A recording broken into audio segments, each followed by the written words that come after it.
தியானிக்க போகிறோம் என்பதை நான் சொல்லிவிட்டு இந்த செய்தியை ஆரம்பிக்கும்படியாக விரும்புகிறேன். நாம் பொதுவாக எந்த காரியத்தை அதிகமா வாஞ்சித்து விரும்புவோம்? ஆசீர்வாதமா, உபத்திரவமா? சொல்லுங்க, சத்தம் கேட்கல. ஆசீர்வாதம் தான். கர்த்தர் உன்னை வாளாக்காமல் தலையாக்குவார்னா உடனே நம்ம அறியாமலே நமக்குள்ள ஒரு சந்தோஷம். அது ஆகிறதுக்கு நம்ம ஆயத்தப்படுத்துகிறோமோ இல்லையோ, ஒரு சந்தோஷம். கர்த்தருடைய வாக்குத்தத்தங்களை கேட்கும் பொழுது நமக்குள்ளே சந்தோஷம். ஆனால் உபத்திரவம் அல்லது பாடுகள் என்று சொன்ன உடனே, ஆண்டவரே இதிலிருந்து என்னை விடுதலையாக்கும். இதுதான் நம்முடைய ஜெபமா இருக்கிறது. ஆனால் ஒரு உபத்திரவமோ, உபத்திரம் என்று சொல்லும் பொழுது நாம் அறியாமையினாலே அல்லது நம்முடைய மதியினத்தினாலே செய்து அது நிமித்தம் வருகிற பாடை குறித்து நான் சொல்லவில்லை. கர்த்தனால் நமக்கென்று ஏற்படுத்தி அனுமதிக்கிற சில பாதைகள் உண்டு. அந்த பாதைகள் நமக்கு கடினமாக தோன்றும். ஆனால் அப்படி அது கடினமாக தோன்றினாலும் அது நமக்குள்ளே ஒரு கிரியை நடப்பிக்கிறது. என்னவென்றால், தேவ சித்தத்தை நாம் பரிபூர்ணமாக செய்யும்படி அது நம்மை பலப்படுத்துகிறது. அல்லேலூயா. வேதத்திலிருந்து ஒரு எக்ஸாம்பிள் சொல்லிட்டு நம் வார்த்தைக்கு போலாம். ஈசாக்கினுடைய கடைசி நாட்களிலே அவனுக்கு கண்ணு தெரிஞ்சுதா? சொல்லுங்க, தெரிஞ்சதா இல்லையா? தெரியல. பார்வை மங்கல் ஆயிடுச்சு, தெரியல. எந்த அளவுக்கு தெரியலனா, முன்னாடி யாக்கோபு நிக்கிறானா ஏசா நிக்கிறானான்னு தெரியல. தடவி பார்க்கு கண்டுபிடிக்க அப்பவும் முடியல. அந்த அளவுக்கு கண்.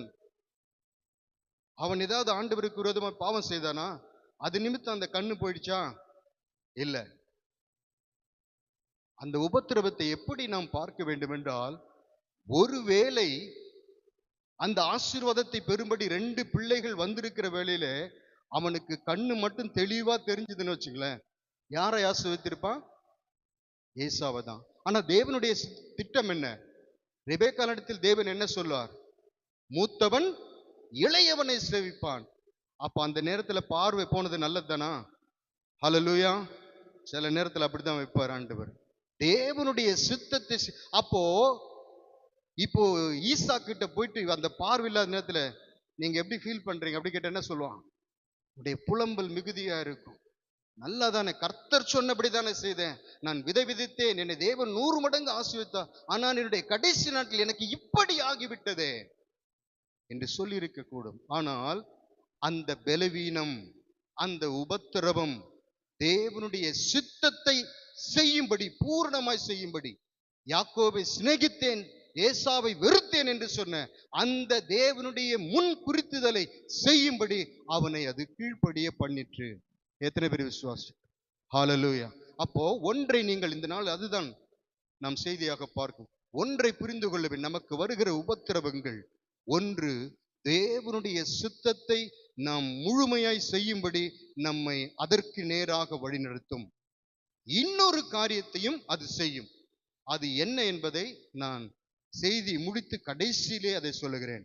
இப்பொழுது வாசியுங்கள் 2 கொரிந்தியரின் புஸ்தகம் 12ஆம் அதிகாரம் 10ஆம் வசனம். 2 கொரிந்தியர், மைக் இருந்தா மைக்கில் வாசிங்க. 2 கொரிந்தியர் 12ஆம் அதிகாரம். அந்தப்படி நான் பலவீனமா இருக்கும் பொழுதே, வாசிங்க, பலமுள்ளவனாய் இருக்கிறேன். ஆகையால் கிறிஸ்துவ நிமித்தம் ம் ம் ம் ம் ம் நான் பிரியப்படுகிறேன். எத்தனை பேர் இதுல இந்த வாசித்த வசனத்துல பிரியப்படுவீங்க? நெருக்கங்களிலும் துன்பங்களிலும் உபத்திரவங்களிலும் இது எல்லாம் எங்கிருந்து வருதுன்னு அங்க வேதம் தெளிவாய் சொல்லுகிறார். பவுல் சொல்கிறார், என் நிமித்தம் அல்ல, கிறிஸ்துவின் நிமித்தம் வருகிற பாடுகள். அப்போ சில பலவீனங்கள் தான் தேவ பலன் என்னில் வெளிப்படுவதற்கு தேவன் அதை எப்படி பாலமாக அவர் பயன்படுத்துறார். ஒரு இடத்திற்கு சீக்கிரமா போகணும் அப்படின்னா என்ன பண்றோம்? அந்த இடத்துல டிராபிக் நெரிசல்னா ஒரு பாலம் கட்டுறோம். கட்டுனா சீக்கிரம் அப்போ தேவன் நம்மை அவருடைய சித்தத்தை செய்வதற்கு சில வழிகளின் ஊடாக நடத்துகிறார். அதிலே ஒன்றுதான் உபத்திரவம். எத்தனை பேர் இந்த வார்த்தையை விசுவாசிக்கிறோம்? ஹல்லேலூயா. தேவன் நம்மை ஒரு இடத்திற்கு நடத்த வேண்டுமெனால் நம்முடைய வாழ்க்கையிலே நாம் சந்திக்கிற சில பலவீனங்கள் தேவனுடைய வல்லமை நம்மிலே விளங்குகிறது. ஆகையினால்தான் பவுல் இதே அதிகாரத்திலே சொல்லும் பொழுது 9ஆம் வசனத்திலே சொல்லுகிறார், என் கிருபை உனக்கு போதும். ஆண்டவர் ஏன் இங்கே என் கிருபை உனக்கு போதும் என்று சொல்லுகிறார் என்றால், அதற்கு முந்தின வசனத்திலே சொல்லுகிறான், என்னிடத்தில் எனக்கு ஒரு முள் கொடுக்கப்பட்டது, நான் என்னை உயர்த்தாதபடிக்கு என் சரீரத்திலே ஒரு முள் கொடுக்கப்பட்டிருக்கிறது, அது என்னை விட்டு நீங்கும்படி நான் 3 தரம் ஜெபித்தேன். 3 தரம் ஜெபிப்பது யூதனுடைய வழக்கம்.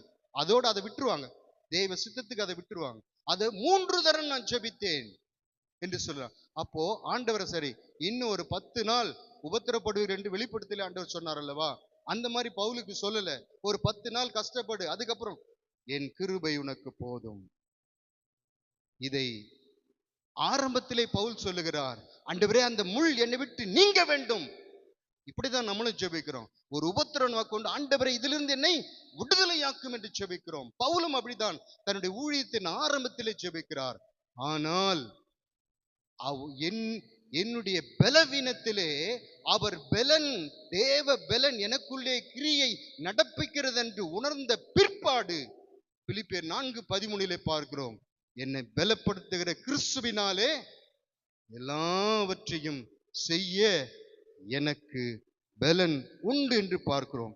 அப்போ ஒரு காரியம் இந்த வேத வசனம் நமக்கு வெளிப்படுத்தினா, என் பலனுள்ள காலத்தில் நான் காணாத அநேக காரியங்களை என் பலவீனமான காலத்திலே கர்த்தர் என்னிலே காண்பிக்க வல்லமல்லவராயிருக்கிறார். ஹல்லேலூயா.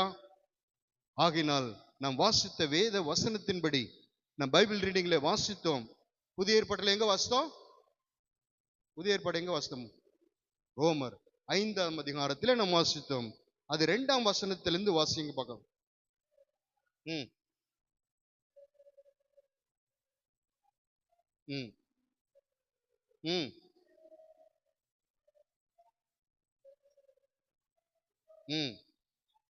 நல்ல அண்டர்லைன். அது மாத்திரம் அல்ல, உபத்திரவம், பொறுமை. உபத்திரவம் உண்டாக்குற காரியங்கள், உபத்திரவம் எனக்குள்ளே வரும் பொழுது நான் எதை கற்றுக்கொள்ளுகிறேன் என்றால், முதலாவது பொறுமையை நான் கற்றுக்கொள்ளுகிறேன். உபத்திரவம் பொறுமையும், பொறுமை பரீட்சையும் அறிந்து மேன்மை பாராட்டுகிறோம். உபத்திரவங்களிலேயே நாங்கள் மேன்மை பாராட்டுகிறோம். அப்ப இந்த காலவெளியிலும் பவுல் இதை நன்றாய் உணர்ந்தபடி தன்னுடைய ஊழியத்தின் ஆரம்பத்தில், ஆண்டவரே எனக்கு இந்த முள் என்னை விட்டு நீங்கட்டும் என்று ஜெபித்தவன் பிலிப்பியருக்கு வரும்போது அவர் என்னை பலப்படுத்துகிற கிறிஸ்துவினால் என்று சொல்லிவிட்டு மறுபடியும் இங்கே சொல்லும் பொழுது, கிறிஸ்துவின் நிமித்தம் வருகிற பாடுகளிலும் துன்பங்களிலும் விருப்பப்படுகிறேன் என்று அங்கே அதை விரும்புகிறதை பார்க்க. ஏனென்றால் எனக்குள் பலவீனம் இருக்கும் பொழுது, எனக்குள் ஒரு சோதனை வரும் பொழுது, தேவ பலன் எனக்குள்ளே கிரியை நடப்பித்து அந்த தேவ பலன் என்னிடத்திலிருந்து வெளிப்படுகிறபடினாலே, தேவ பலன் என்னிடத்தில் வெளிப்படும்படி நான் அதிலே வாஞ்சிக்கிறேன் என்று பவுல் சொல்லுகிறதை பார்க்கிறோம். இந்த உலகத்திலே மனுஷர்கள் யார் பலவான்கள் என்று சொன்னா, சரீரத்தின்படி யார சொல்லுவான்? சொல்லுங்களேன். சரி, ஜிம்முக்கு போறவங்க, பாடி பில்டர், இவங்கெல்லாம் பார்த்து 8 என்ன பேக்கு, 6 பேக்கு, 7 பேக்கு, 8 பேக்கு, என்னென்னோ 6 பேக்கு, அது 6 pack, 8 pack, whatever it is, அவங்கள பார்த்து ஸ்ட்ராங்கஸ்ட் பர்சன் என்று சொல்லுகிறோம், இரும்பு மனிதன் என்று சொல்லுகிறோம். ஆனால் வேத வசனத்தின்படி யார் ஸ்ட்ராங் ஆனவங்க தெரியுமா? சொல்லுங்க, யார் ஸ்ட்ராங் ஆனவங்க? வேத அக்கார்டிங் டு பைபிள் ஸ்ட்ராங்கா ஒருத்தர் இருக்காங்க அப்படின்னா யாரு? இல்ல, உபத்திரவங்களை சகிக்கிறவர்கள் தான் ஸ்ட்ராங்கானவர்கள், பலவான்கள். ஹல்லேலூயா. எப்படி தெரியுமா? நீதிமொழிகள் 26:10 சொல்லப்பட்டிருக்கிறது, ஆபத்து காலத்தில் நீ சோர்ந்து போவாயானால் உன் பலன் குறுகினது. அப்போ பலவான் யார்? ஆபத்து காலத்தில் சோர்ந்து போகாமல், தேவனால் அனுமதிக்கப்படுகிற உபத்திரவங்களில் சோர்ந்து போகாமல் நிற்கிறவர்களே அவர்கள் பலவான்கள். ஹalleluya. கோல்டு பாத்தீங்கன்னா அது நெருப்புல போட்டுட்டு அது எரியும் போது எப்படி இருக்கும்? பாக்குறவங்களுக்கு எப்படி இருக்கும்? கோல்டு நெருப்புல எரியுது, கொல்லர்கிட்ட போட்டு, கோல்டு ஸ்மித் கிட்ட போட்டு எரிக்கிறாங்கன்னு வச்சுங்களேன், பார்க்கும்போது எப்படி இருக்கும்? அப்படி அப்படி எரியுது. ஆனால் அந்த கோல்டை அந்த அதனுடைய சுத்திகரிப்பு முடிந்து வெளியே எடுக்கும் பொழுது அதனுடைய வேல்யூ உயரும். அதுதான் நமக்கும். ஒரு உபத்திரவத்தில் ஆண்டவர் நம்மை போட்டு எடுப்பார் என்றால், நீ அதிலிருந்து வெளியே வரும் பொழுது உன்னுடைய வேல்யூ உயரும். ஹalleluya. அப்படிப்பட்ட 3 மனிதர்களைத்தான் இந்த நாளிலே தியானிக்க போகிறோம். 3 பேரையும் சொல்ல முடியுமா தெரியாது. சமயத்துக்கு ஏற்றபடி நாம் வசனத்தை தியானிப்போம். முதலாவது காரியம் வாசிங்கள். 1 சாமுவேலின் புஸ்தகம் 1ஆம் அதிகாரம் 6, 7 வசனங்கள். மைக்ல வாசிங்க.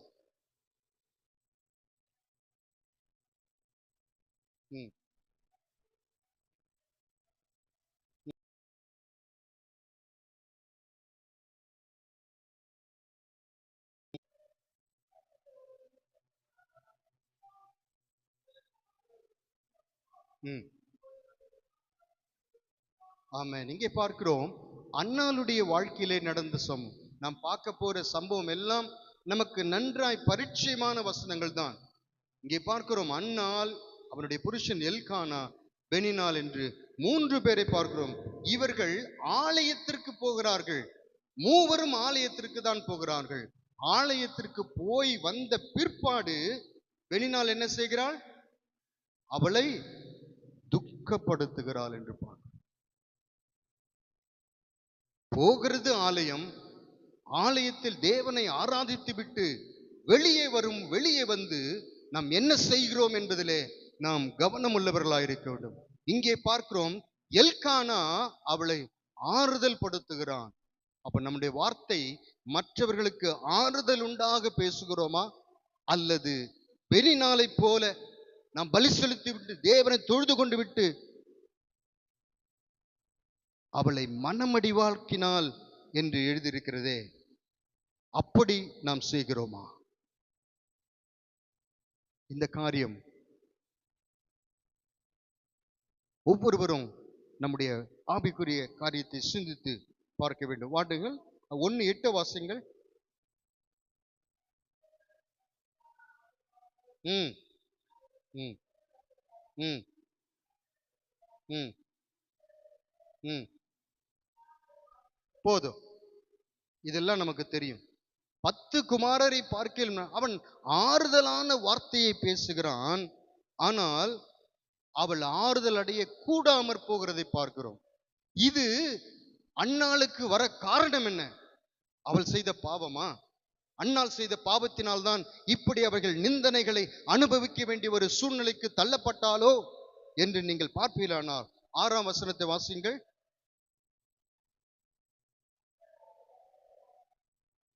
போதும். இது பர்பஸா ஆண்டவரால அனுமதிக்கப்பட்டது. வேதம் தெளிவாக சொல்லுகிறது, கர்த்தர் அவள் கர்ப்பத்தை அடைத்தபடினாலே என்று சொல்லி. இன்னும் நீங்கள் 1 சாமுவேல் அதே அதிகாரம் 3:20-21 வாசிங்க. ம்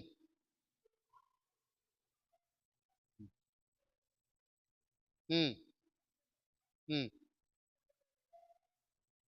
ம் நாம் இங்கே பார்க்கிறோம், பர்பஸாக கர்த்தராலே அவளுக்கு அந்த காரியம் அனுமதிக்கப்பட்ட பொழுது அவள் கர்த்தருடைய சமூகத்திற்கு போய் அங்கே ஒரு வேண்டுதல் செய்கிறதை பார்க்கிறோம்.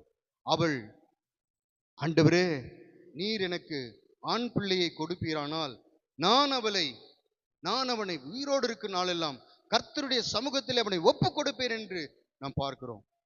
அப்போ ஒரு கேள்வி வரும், இப்பொழுது ஆண்டவர் இந்த கிரியை நடப்பித்தாரே, இதற்கு முன் தனக்கு பிள்ளை இல்லை என்று அவள் ஜெபித்திருப்பாளா, ஜெபித்திருக்க மாட்டாளா? சொல்லுங்க. 10 வருஷம் 10 பிள்ளை பெற்றெடுத்திருக்கிறாள் பெனினாள். நீங்க ஒரு கணக்கு தோராயமா போட்டு பார்த்தாலும் 10 + 1 11, குறைந்தபட்சம் ஒரு 12 வருஷம்.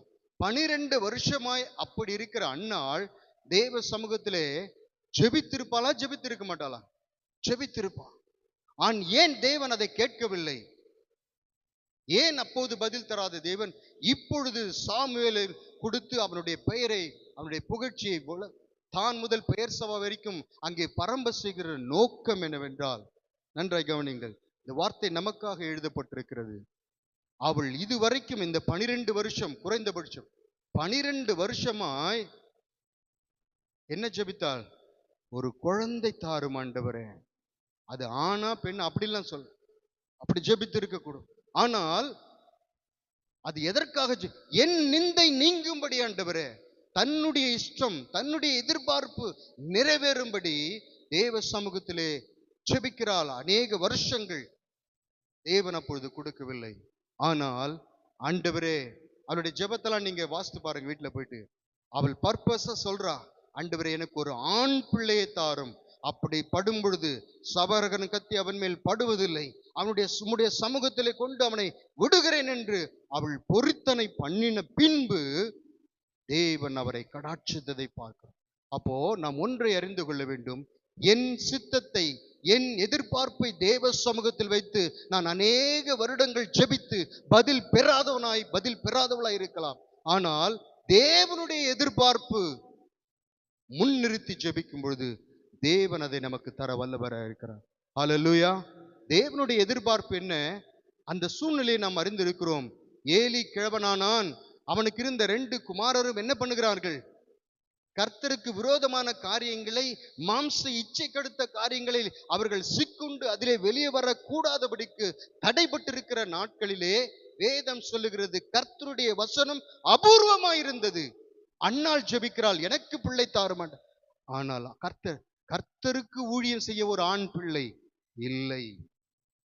இதை எப்பொழுது அன்னாள் உணர்ந்து கொண்டாலோ அப்பொழுது அவருடைய ஜெபம் மாறுகிறது. ஆண்டவரே எனக்கு ஒன்று தருவேன். இதுவரைக்கும் என் எதிர்பார்ப்பை நான் பார்த்திருந்தேன், இப்பொழுதோ உம்முடைய எதிர்பார்ப்புக்கு என்னை ஒப்பு கொடுக்கிறேன் என்று சொன்ன பொழுது தேவன் அங்கே அவளை கடாட்சிக்கிறதை பார்க்கிறோம். அந்த 3:21 மறுபடி வாசிங்கள். போதும். இந்த சீலோவிலே என்கிற வார்த்தையை நீங்கள் நினைவில் வைத்துக் கொள்ளுங்கள்.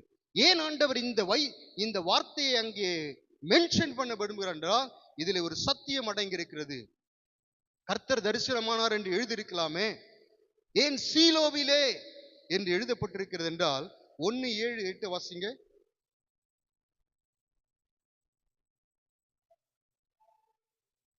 ம் ம் ம் ம் ம் ம் ம் ம் ஏன் சஞ்சலப்படுகிறாய்? ம்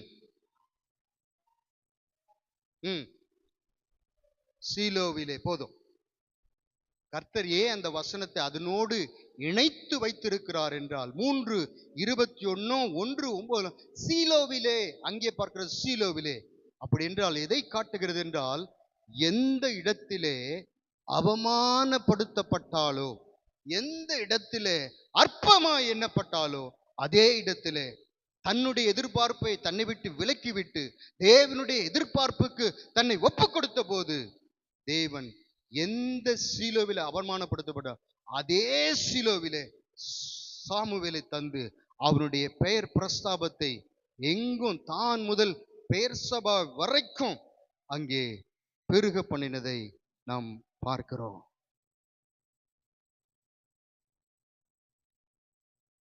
அவருடைய 1:7 மட்டும் வாசிங்க. 7 மொத்தம் வாசிங்க.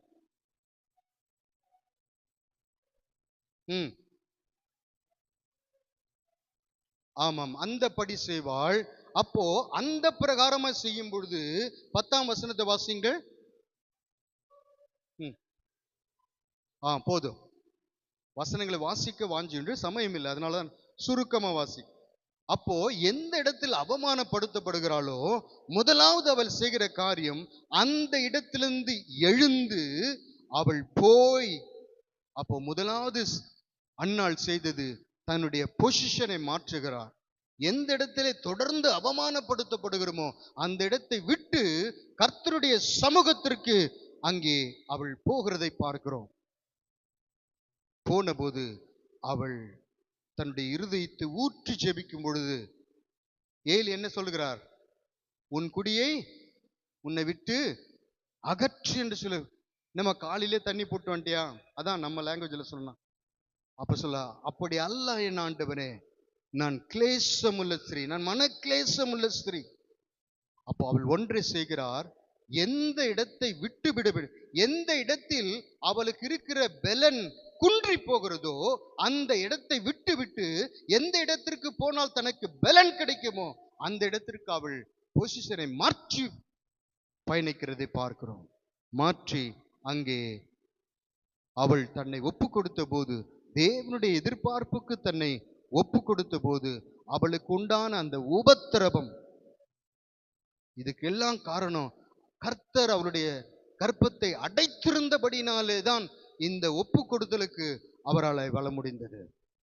ஆண்டவராக இயேசு கிறிஸ்து நாம் அறிந்திருக்கிறோம், கெத்செமனே தோட்டத்திலே பாடுபடுவதற்கு முன் ரத்தத்தின் வேர்வை துளிகளாய் வெளிவருகிறது. அப்போ என்ன பண்ணார் அவரு? செபிக்கலாம் என்று சொல்லி 12 பேரை கூட்டு போகிறார். 11 பேர், ஒருத்தன் போயிட்டான். 11 பேரை கூட்டு போடு, மற்ற 3 பேரை மாத்திரம் தன்னோடு கூட்டிக் கொண்டு மற்ற 8 பேரை விட்டு விட்டு தனித்து போகிறார். இன்னும் சற்று தூரம் போய் அவர் மாத்திரம் பிதாவை நோக்கி அங்கே செபிக்கிறதை பார்க்கிறோம். ஆண்டவரே, இந்த பாடு என்னை விட்டு நீங்க கூடுமானால், இந்த பாத்திரம் என்னை விட்டு நீங்க கூடுமானால். அப்படி என்றால் என்ன? எங்கே தன்னுடைய பலம் தன்னை பலவீனப்படுத்துகிற காரியங்கள் உண்டோ அங்கிருந்து சற்று விலகி முன்னோக்கி போய் தேவ சமூகத்திலே தன்னுடைய இருதயத்தை ஊற்றி ஆண்டவர் ஜெபிக்கும் பொழுது வேதம் சொல்லுகிறது, வானத்திலிருந்து ஒரு தூதன் உண்டாகி அவரை ஆறுதல் படுத்தினான், அவரை தேற்றினான் என்று பார்க்கிறோம். அப்போ நமக்கு வர உபத்திரவத்திலே நாம் எப்படி நடக்க வேண்டும் என்றால், நாம் எந்த இடத்தில் இருக்கிறோமோ, ஒருவேளை நாம் எதை தெரிந்து கொள்ளுகிறோம்,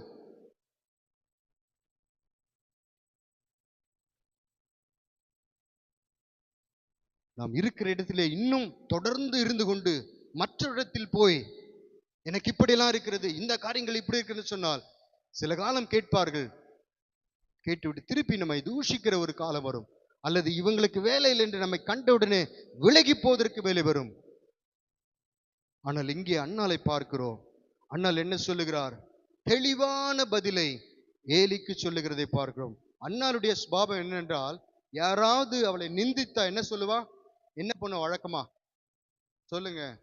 பெண்ணினால் நிந்திக்கும் போது என்ன பண்ணுவா? அழுதுருவா. இதுதான் அவருடைய சுபாவம். ஆனால் ஏலி இப்பொழுது கேட்கிறான், நீ குடித்திருக்கிறாய், நீ வெறித்திருக்கிறாயே. அப்படி சொல்லும் போது உடனே என்ன பண்ணிருக்கணும்? அழுதுரு. ஏன்னா அவளுடைய சுபாவம், அவதான் அப்படி பேசினா, நீங்களுமா இப்படி பேசுறீங்க அப்படின்னு கேட்டிருக்கணும். ஆனால் அவள் ஒரு தெளிவை பெற்றுக் கொள்ளுகிறார். அந்த தெளிவை பெற்ற இடம்தான் தேவ சமூகம். அந்த தெளிவை பெற்றுக் கொள்ளுது தேவ சமூகத்திற்கு அவளை போக வைத்தது. கர்த்தர் அவருடைய கற்பத்தை அடைத்திருந்தபடினான். அப்போ கர்த்தர் கற்பத்தை அடைத்தது நன்றுதானா? அந்த உபத்திரம் நல்லதுதானா? ஹல்லேலூயா. சில வேளைகளிலே தேவன் நம்முடைய வாழ்க்கையிலே அனுமதிக்கிற உபத்திரவம் நம்மை முழுவதுமாக தேவ சித்தத்திற்கு நம்மை ஒப்பு கொடுக்க அது ஒரு உந்துகோலாக நம்முடைய வாழ்க்கையில அமையும். எத்தனை பேர் இது விசுவாசிக்கிறோம்? ஹல்லேலூயா. எத்தனை பேர் இதை அனுபவித்திருக்கிறீர்கள்? ஹல்லேலூயா. இந்த அனுபவித்தவர்களுக்கு தெரியும். இன்னொரு காரியத்தை நாம் பார்க்கலாம். 11ஆம் வசனத்தை பாருங்கள். 2:21 1 சாமுவேல் 2ஆம் அதிகாரம் 21ஆம் வசனம். கடாட்சித்தால்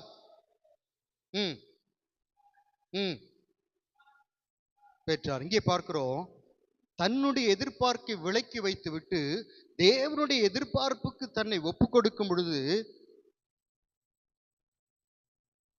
தேவன் தேவனுடைய வேதத்தில் எழுதப்பட்டிருக்கு, சாமுவேல் என்னும் பிள்ளையாண்டான் வளர்ந்தான் என்று. அப்போ அந்த வளரும் பொழுது ஆண்டவர் அவளுக்கு அனுகிரகம் செய்கிறார். அவளுடைய விருப்பம் என்ன? எனக்கு அநேக பிள்ளைகள் வேண்டும் ஆண்டவரே, எனக்கு அநேக பிள்ளைகள் வேண்டும் என்று சொல்லுவது.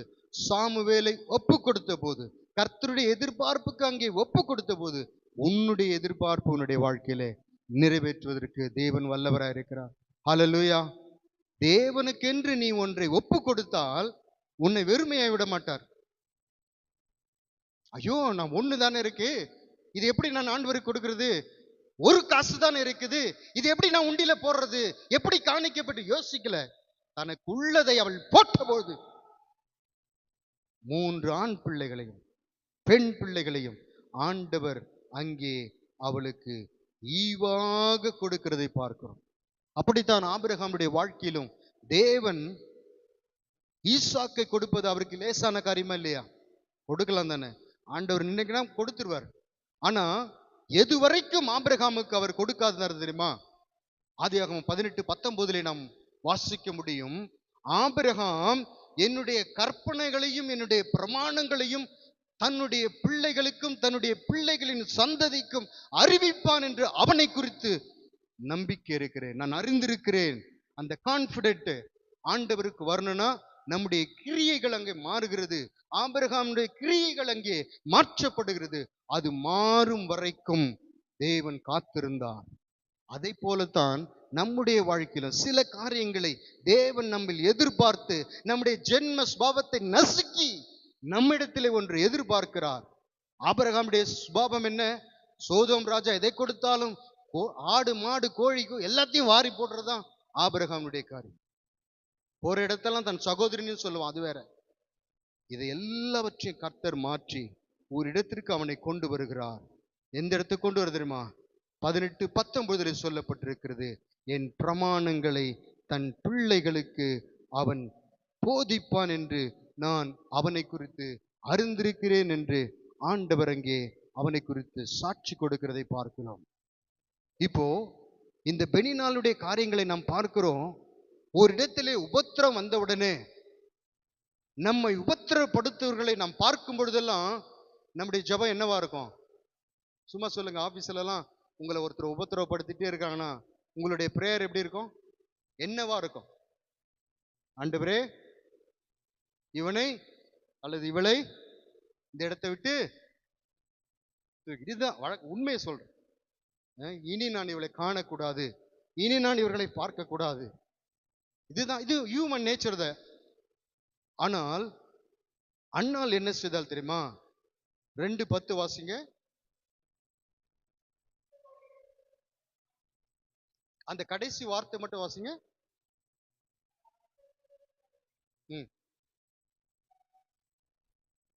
துதித்தாள், தேவனை துதித்தாள் என்று பார்க்கிறோம். இப்போ அன்னாளுடைய சுபாவம் மாறுகிறதை நாம் பார்க்கிறோம். முதலாவது அவளுடைய இடத்தை மாற்றினால், இரண்டாவது அவளுடைய ஜெபத்தை மாற்றினால், மூன்றாவது தன்னுடைய சுபாவத்தை மாற்றுகிறாள். என்ன சுபாவம் தெரியுமா? தனக்கு பிள்ளை இல்லைன்னு சொல்ல பெனினாள், இப்ப பாத்தியா, உன்னுடைய பிள்ளைகளின் பெயரை பார்க்கிலும் எனக்கு தேவன் கொடுத்த பிள்ளை தான் முதல் பெயர்சபா வரையுமுள்ள பிரபலமாயிருக்கிறது. அது மாத்திரமல்ல, இன்னும் தேவன் எனக்கு பிள்ளைகளை கொடுத்திருக்கிறார் என்று சொல்லி அவகிட்ட போய் என்ன பண்ணல, சொல்லல. அல்லது அவளுடைய உபத்திரவ நேரத்தில் ஆண்டவரே பெனினாலை என்னை விட்டு எடுத்து போடும் என்று சொல்ல. பெனினாள் அங்கதான் வைப்பார் ஆண்டவர். ஏன் வைக்கிறார் தெரியுமா? நீ ஸ்திரப்படும்படி. பெனினாள் என்று ஒருத்தர் இருக்கிறதுனாலதான் இவன் எங்க போறான்? தேவ சமூகத்திற்கு போறான். அப்போ தனக்கு பிள்ளை கொடுத்த போது அவளுடைய சுபாவம் மாறுகிறது. பெனினாள் தனக்கு செய்தது போல அவளுக்கு அவள் செய்யாமல், சொல்லி காட்டாமல் என்ன செய்கிறாள்? அவள் தேவனை துதிக்கிறதை பார்க்கிறோம். அப்போ கர்த்தர் நமக்காக கிரியை செய்யும் பொழுது, நம்ம கண்களுக்கு முன்பாக நம்மை தூஷித்தவர்கள், நெருக்கம் கொடுத்தவர்களுக்கு முன்பாக நம்மை உயர்த்தும் பொழுது நமக்குள்ள என்ன வரக்கூடாது? பெருமை வரக்கூடாது. பெருமை வந்தா யார் எதிர்த்து நிற்பா? தேவன் வந்துருவார். அவள் கர்த்தர் அவளுடைய விண்ணப்பத்தை அங்கீகரித்து அவளுக்கு பதில் செய்த போது, அல்லது தேவ பலனை கொடுத்த போது, பலனை கொடுத்த போது, அவள் பெருமை கொள்ளவில்லை. மாறாக 10ஆம் வசனத்திலே தன்னை தாழ்த்தி, என் அடிமையின் நோக்கி பார்த்தீர் ஆண்டவரே என்று சொல்லி அவள் துதிக்கிறதை நாம் பார்க்கிறோம். இது நமக்காகவும் எழுதப்பட்டிருக்கிறது. பழைய ஏற்பாட்டில் சொல்லலாம், நீதிமான் பழிது சந்தோஷப்படுவான் என்று. ஆனா புதிய ஏற்பாட்டிலே, உன் சத்துரு பசியா இருந்தால் உனக்கு போஜனம் கொடு, இப்படி செய்வதினால். அப்ப இப்படி செய்யின்னு சொல்றார். இப்படி செய்வதினால் அப்படின்னா நீ செய். இப்படி செய்வதினால் வெளினால் உன்னை தூஷிக்கலாம், வெளினால் உன்னை குறித்து தவறாய் பேசலாம். நீயும் போக வேண்டிய இடம் கர்த்தருடைய சமூகம். அவள் என்ன பேசினாலோ அவள் சொன்னதை கேட்டு அழுது கொண்டு இருக்கிறதல்ல, அல்லது எதிர்த்து பேசுகிறது அல்ல. தேவன் இதை ஏன் என்னுடைய வாழ்க்கையிலே அனுமதிக்கிறார் என்று சொல்லி, எப்போ உனக்கு தெரியுமா? நீ தேவ சமூகத்திலே போய் உன்னை ஒப்பு கொடுக்கும் பொழுதுதான் அதனுடைய மேன்மையை நீ அறிந்து கொள்வாய். இரண்டாவது, ஒரு மனுஷனுடைய வாழ்க்கையிலே தேவன் நடப்பித்த கிரியை, அதாவது தேவனால் அனுமதிக்கப்பட்ட உபத்திரவம் அவருடைய வாழ்க்கையில என்ன கொண்டு வந்தது என்பதை வாசியுங்கள். ஆதியாகமத்தின் புஸ்தகம் 41ஆம் அதிகாரம் 14, 15.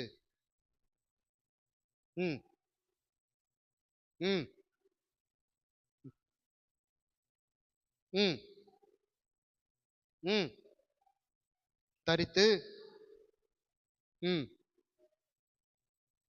நன்றாய் கவனிங்கள். பார்வோன் யோசேப்பை நோக்கி, ஒரு சொப்பனம் கண்டேன், ஒருவரும் இல்லை.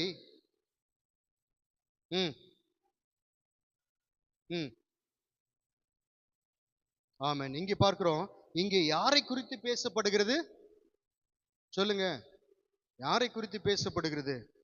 யோசேப்பை குறித்து பேசுகிறது யார்? ராஜா பேசுகிறார். என்ன பேசுகிறார் என்றால், நீ சொப்பனம் காண்கிறவன் என்று சொல்லவில்லை. நன்றா இந்த வார்த்தைகளை கவனிக்க. நீ சொப்பனங்களை காண்கிறவன் என்று உன்னை குறித்து நான் கேள்விப்பட்டேன் என்று அல்ல, நீ சொப்பனங்களுக்கு அர்த்தம் சொல்லுகிறவன் என்று அங்கே ராஜா சொல்லுகிறதை பார்க்கிறோம். ஆனால் யோசேப்பினுடைய உண்மையான நிலை என்ன தெரியுமா? நீங்கள் வாசியுங்கள் 37:19, ஜெனிசஸ் 37:19. அவனை குறித்து என்ன சொல்லப்பட்டிருக்கிறது?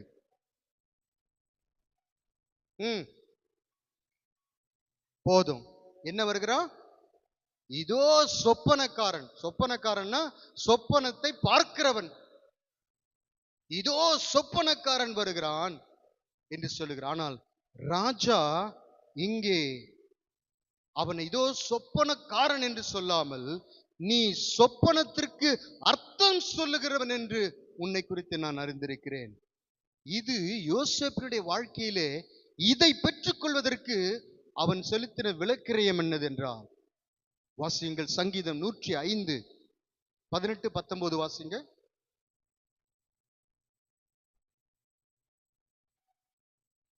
இல்ல, சங்கீதம் 105 18, 19. யோசேப்பின் கால்களை விலங்கு போட்டு ஒடுக்கினார்கள், அவன் பிராணன் இரும்பில் அடைக்கப்பட்டிருந்தது. யாருக்குன்னா அண்டர்லைன் பண்ணுன்னா, கர்த்தர் சொன்ன வார்த்தை நிறைவேறும் அளவும் அவருடைய வசனம் அவனை புடமிட்டது. அப்போ ஒரு உயர்வுக்கு முன்னாடி சொப்பனம் காண்கிறவனா இருந்தவனை சொப்பனத்துக்கு அர்த்தம் சொல்லும்படி அவன் கடந்து வந்த பாதை எதுவென்று பார்க்கும்போது உபத்திரவம். 17 வயதிலே எகிப்தியருடைய கையில விற்று போடப்பட்டவன் 30ஆம் வயதிலே தான் அங்கே உயர்த்தப்படுது. 13 வருஷம் அவனுடைய வாழ்க்கையின் பாதையை நினைத்தால் கசப்பாய். அதனால்தான் பேரை வைக்கிறார், தேவனின் கசப்பை மறக்கப்படினார் என்று தன் பிள்ளைகளுக்கு அவன் பேர் வைக்கிறான். அவன் ஒரு உயர்வுக்கு வருவதற்கு காரணம் தேவன் அவனை உபத்திரவம் என்கிற பாதையிலே நடத்தினபடினாலே தேவ சித்தம் அங்கே எகிப்துக்கு வர வேண்டும், அங்கிருந்து தம்முடைய ஜனங்கள் அடிமைகளாய் இருப்பார்கள். அதற்கு 400 வருஷத்துக்கு பிற்பாடு அங்கிருந்து தம்முடைய பலத்த கையினாலும் ஓங்கிய புயத்தினாலும் விடுதலையாக்க வேண்டும் என்பது தேவனுடைய தீர்மானம். தேவனுடைய முன்குறித்துதலுக்கு அவன் தன்னை ஒப்பு கொடுக்கிறான். ஒப்பு கொடுத்த போது அங்கே ராஜாவினாலே புதியதொரு போஸ்டிங்கை, நீ எனக்கு 2வதா இருப்பாய் என்று சொல்லி புதிய போஸ்டிங்கை உண்டாக்கி அவனை உயர்த்துகிறதை பார்க்கிறோம். ஆனால் ஒரே ஒரு வார்த்தை மட்டும் நான் அண்டர்லைன் பண்ண விரும்புகிறேன். யாருடைய கண்களுக்கு முன்பாக அவன் உயர்த்தப்பட்டான் என்றால், இதோ சொப்பனம் பார்க்கிறவன் வருகிறான், இதோ சொப்பனக்காரன் வருகிறான் என்று சொன்னார்களாம். அவர்கள் கண்கள் பார்க்கும்படியாக, பெனினாளுடைய கண்கள் பார்க்கும்படியாகத்தான் சாமுவேலையும் இன்னும் பிள்ளைகளை கொடுத்தார். பெனினாலை அங்கிருந்து நீக்கவில்லை. நன்றாய் கவனியுங்கள். பெனினாலை, நம்மை நிந்திக்கிறவர்களை அங்கிருந்து நீக்க மாட்டார், அங்கதான் வைப்பார். ஆனா அவருடைய கண்கள் காணும்படி தேவனுடைய வாழ்க்கையிலே அற்புதத்தை செய்ய அவர் வல்லவரார். ஹல்லேலூயா. ஆகினாலே இன்னிலிருந்து உபத்திர பார்த்து என்ன சொல்லுவீங்க? உபத்திரமே வா. ஏன்னா உபத்திரம் வந்தா என்ன பண்ணணும்? நம்ம தேவனுடைய சித்தத்துக்கு நம்மை ஒப்பு கொடுக்க பண்ணணும். இது 2வது காரியம். இன்னும் ஒரே ஒரு காரியத்தை சொல்லி முடிக்க விரும்புகிறேன். 3வதாக இந்த மனுஷனையும் நாம் அறிந்திருக்கிறோம். மோசே. யாத்திராகமம் 2:12. Exodus chapter 2 verse 12.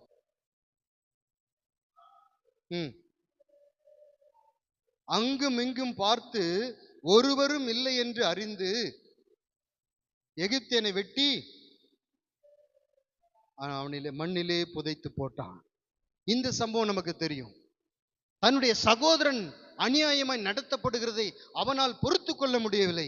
தேவன் என்னை கொண்டு ரட்சிப்பார் என்று சொல்லி தன் இருதயத்திலே அவன் தீர்மானித்துக் கொண்டு அநியாயம் செய்த அந்த எகிப்தியனை வெற்றி கொண்டு போடுகிறான். ஒருவனை கொலை செஞ்சா அவனுக்கு என்ன பேரு சொல்லுங்க? குடிக்கிறான். அவனுக்கு என்ன பேரு? குடிகாரன். கொலை பண்ணிட்டா கொலைகாரன். இப்ப யாரு இவரு? கொலைகாரதான். இப்படிப்பட்ட ஒரு கொலைகாரனை கொண்டுதான் இதற்கு பிற்பாடு நடந்த சம்பவம் எல்லாம் இருக்குது. 40 வருஷம் ஆண்டவர் அவனை வனாந்திரத்திலே போட்டு அவனை புடமிட்டு அவனுடைய எல்லா காரியத்தையும் மாற்றி அவனை ஒரு காரியத்தை செய்ய வைக்கிறார். வாசிங்கள் 20:13. எக்ஸோடஸ் 20:13.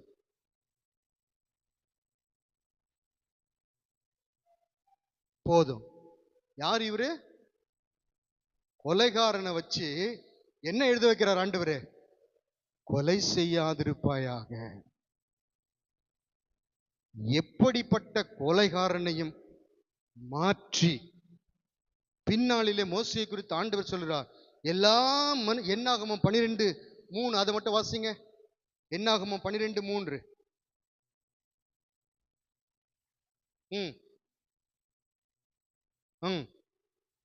பூமியில் உள்ள சகல மனிதரிலும் சாந்த குணம் உள்ளவனாயிருந்தான். ஒரு கொலைகாரனை கொஞ்சம் வித்தியாசமா நடந்துட்டு அவனுடைய ஜென்ம சுபாவம் என்ன? கொலை செய்து விடுவான், மண்ணிலே புதைத்து போட்டு விடுவான், அதாவது ஒன்றுமில்லாமல் ஆக்கி விடுவான். அப்படிப்பட்ட அந்த கொலைகாரனை நியாயப்பிரமாணத்தை அவனுடைய கரத்திலே கொடுத்து எழுத வைக்கிறார். என்ன எழுத வைக்கிறார்? கொலை செய்யாதிருப்பாயாக. அதை எழுதும் போது எப்படி இருந்திருக்கு மோசேக்கு? கொஞ்சம் யோசித்து பாருங்களேன். நான் அதை யோசித்தேன். ஆண்டவரே, நீர் எப்படி அனந்த ஞானம் உள்ள தேவன், எப்படிப்பட்டவனையும் எப்படிப்பட்ட இடத்திற்கு நீர் கொண்டு வருகிறீர். மோசே பூமியில் உள்ள சகல மனுஷரிலும் அவன் சாந்த குணமுள்ளவனாய் இருந்தான் என்று பார்க்கிறோம். இது அவனை எதுவரைக்கும் லீட் பண்ணிட்டு போகுதுன்னா, மத்தேயு 17:17 நாம் வாசிக்கிறோம். மோசேயும் எலியாவும் கிறிஸ்துவோடு பேசுகிறவர்களாக அங்கே காணப்படுகிறதை பார்க்கிறோம். மோசேக்கு கிடைத்தது டபுள் ப்ரமோஷன். நம்ம புதிய ஏற்பாட்டில் இருக்கிறோம். மோசே எங்க இருந்தாரு? பழைய ஏற்பாட்டில் இருந்தார். ஆனா மோசேக்கு பழைய ஏற்பாட்டு ஊழியம் மாத்திரமல்ல, புதிய ஏற்பாட்டில் அவனுக்கு ஊழியம் கொடுக்கப்படும். அந்த 2 சாட்சிகள் வந்து என்று பார்க்கிறோம். அப்போ ஒரு கொலைகாரனை தேவன் இப்படி சகல பூமியில் உள்ள சகல மனுஷரிலும் சாந்த குணமுள்ளவன் என்று அவனை மாற்றுவதற்கு தேவன் பயன்படுத்தின பாதை எது? வனாந்திரம், உபத்திரவம், துன்பம். இதன் நடுவிலே அவனை நடத்தி அவனை தகுதிப்படுத்துகிறார். மோசே, உன்னை குறித்து என்னுடைய திட்டம் மேலானது. உங்களுக்கு தொடர்ந்து உபத்திரவம் தேவனாலே வந்திருக்கணும். உங்களை குறித்து தேவ திட்டம் பெரிதா இருக்கிறது. மோசே, உன்னை குறித்து திட்டம் பெரிதா இருக்கிறபடினாலே உன்னிடத்தில் நியாயப்பிரமாணத்தை மாத்திரமல்ல, நீ சகல மனுஷனும் சாந்தங்குள்ளவனாய் மாறி நீ கிறிஸ்துவை ஒரு நாளிலே தரிசிக்க வேண்டும், அவரோடு நீ பேச வேண்டும். அதற்கு நான் உன்னை ஆயத்தப்படுத்துகிறேன். புதிய ஏற்பாட்டிலே உனக்கு ஒரு ஊழியம் கொடுக்கப்படுகிறது, அதை நீ பூமியிலே நிறைவேற்ற வேண்டும். 2 ஊழியத்தை செய்றான், பழைய ஏற்பாட்டினுடைய புதிய ஏற்பாட்டினுடைய மாபெரும் ஸ்லாக்கியம். இந்த ஸ்லாக்கியம் பெற்றுக்கொள்வதற்கு அவனை தகுதி உள்ளவனாய் மாற பண்ணினது உபத்திரவமே. ஹல்லேலூயா. அப்ப இன்னிலிருந்து நம்ம உபத்திரவத்தை பார்த்து என்ன சொல்லலாம்? வா, நீ வந்தாதான் எனக்கு என்ன கிடைக்கும் சொல்லுங்க? நீ வந்தாதான் ப்ரொமோஷன் கிடைக்கும். ஆபீஸ்ல எல்லாம் நல்லா வேலை செஞ்சா ப்ரொமோஷன் கிடைக்கும். அது சில இடத்துல கொடுக்க மாட்டான், கடைசி வரைக்கும் நம்மளை அப்படியே வச்சிருப்பான். ஆனா கர்த்தர் அப்படி இல்லை. உபத்திரவமே நீ வா என்று நீ சொல்லி, அதற்கு தேவ சித்தத்திற்கு, நான் மறுபடியும் சொல்லுகிறேன், நீங்களாகவே சிக்கிக் கொண்ட உபத்திரவத்தை குறித்து நான் சொல்லல, தேவனால் உங்களுக்கு நடத்தப்படுகிற அந்த பாதையின் உபத்திரவத்தை சொல்லுகிறேன். அப்படி சொல்லும் பொழுது, நான் ஆரம்பத்தில் சொல்லியிருந்தேன் அல்லவா, இந்த செய்தி முடிக்கும் பொழுது ஒரு வார்த்தை உங்களுக்கு சொல்லுவேன் என்று. முடிக்கிற சமயம் வந்தது. அது என்ன தெரியுமா? உபத்திரவம் தேவனுடைய சித்தத்தை செய்வதற்கு நம்மை இணங்க பண்ணும். 2வது, நம்முடைய வாழ்க்கையிலே ப்ரமோஷனை கொண்டு வரும். இப்போ என்ன நிலைமையில் இருக்கிறானோ, அவன் கொலைகாரனா இருந்தான், வனாந்திரத்துக்கு போயிட்டு வந்த பிற்பாடு அவன் எழுதுகிறான், கொலை செய்யாதிருப்பாயா. அப்போ அந்த நிலை, அதாவது பாட்டம் டு டாப், கீழிருந்து மேலே உச்சத்திலே, அதற்கு மேல பூமியில் உள்ள எல்லா மனுஷரிலும் முற்கோபம் உள்ளவன், எடுத்த உடனே அடிச்சு சாகடிக்கக்கூடியவனை பூமியில் உள்ள சகல மனுஷரிலும் சாந்த குணமுள்ளவனாய் மாற்றினது. அவனுக்கு ப்ரமோஷன் பெற்றுக்கொண்டதற்கு காரணம், தேவன் அவனை உபத்திரவம் என்னும் பாதையிலே வழி நடத்தினதுனால. ஹல்லேலூயா. ஆகையினால இன்றைக்கு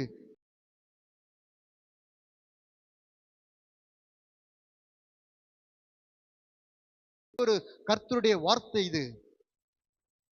உபத்திரம் வரும்பொழுது, ஆபத்து காலத்தில் நீ சோர்ந்து போவாயானால் உன் பலன் குறுகினது.